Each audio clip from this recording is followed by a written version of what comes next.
Horses in the wild or large areas grow and wear their feet simultaneously, thus keeping a natural balance.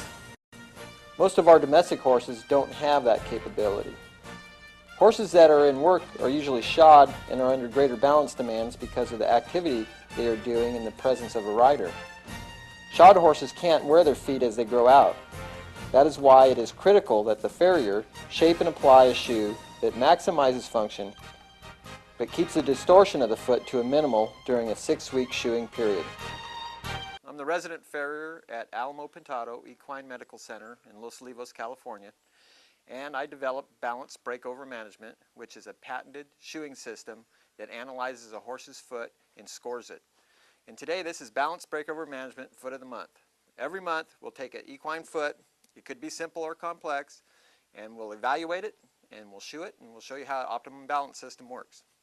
This horse today has a pretty nice foot on him. He's simple. This is a simple shoeing deal. He was done 6 weeks ago. What I do on every horse I work on is before I get started, I just visually look at him. I'll take some measurements and see what we need to correct just to bring him back into an optimum balance. It works on every horse. I get horses hauled all over the state of California to me just because this system does work. I know there's a lot of shoeing theories and things like that, but it really comes down to what's anatomical for the horse, and this works on every horse. So what I do first is I like to get this cannon bone here at about a 90-degree angle to the ground so I can see the hoof pastern axis on him. This axis here, when it's lined up, if the horse weights himself like that, it should come into a zero axis. Now when he's standing still, I can take a measurement, and most horses, this axis when they're balanced will be about a minus 10 degrees. This horse is done 6 weeks ago. He's got a minus 15 degrees, and that's about normal for a typical horse growing out for 6 weeks. He's minus 15 degrees. I want to get him to a minus 10. So that's to move this 5 degrees here, I have to correct it 2 degrees on the bottom, and I'll probably do that through my trim. So that looks pretty good. I also like the shape of his dorsal wall. It's nice and straight. He doesn't have a lot of flaring out medialaterally from the sides of his foot, so that looks pretty good.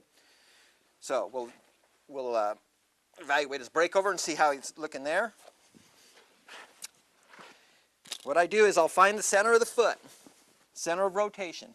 I can put a finger here at the top of the coronet band, bring my thumb around.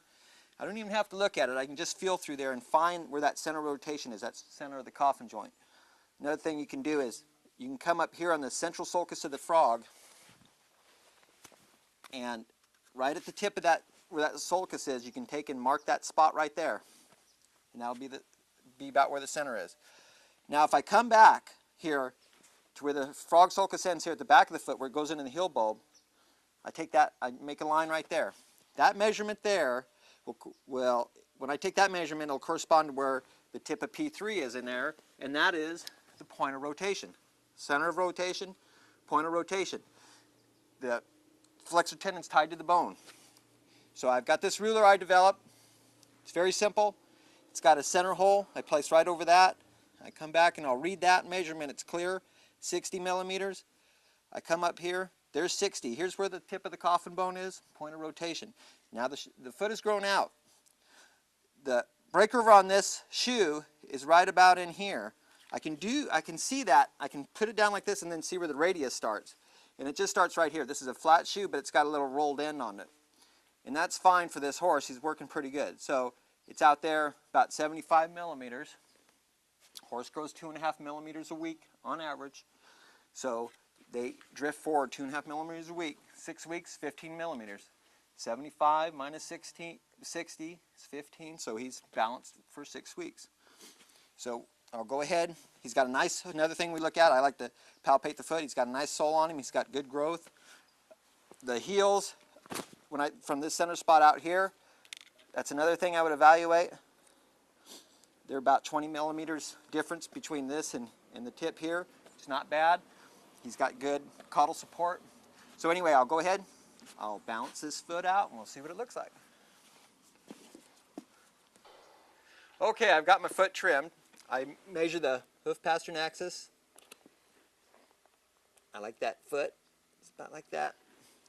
Minus 10 degrees here. That's that's good. That's where I want it. That means I'm back to zero balance on my hoof pasture and axis alignment.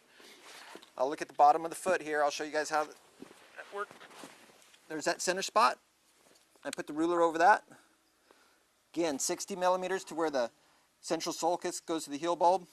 If you look here, you can see that 60. It's right there where that shelf of that foot starts, right there where the terminal papillae make that shelf of sole, and the bone is right in here like that.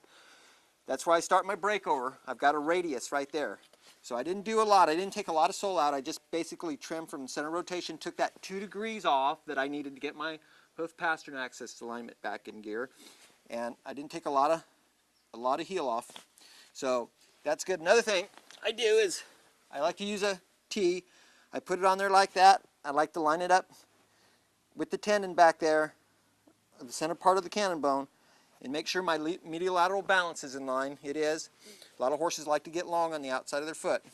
So that looks pretty good. I'll get a shoe shaped and stick it on there. Okay, I went ahead and shaped my shoe. I used the same shoe because it's a good shoe, and all I did was build a rocker toe into it. I like a radius on a shoe, so I got a bevel in there that corresponds to where my breakover is on my foot. So I'll go ahead and nail that up, and we'll reevaluate this.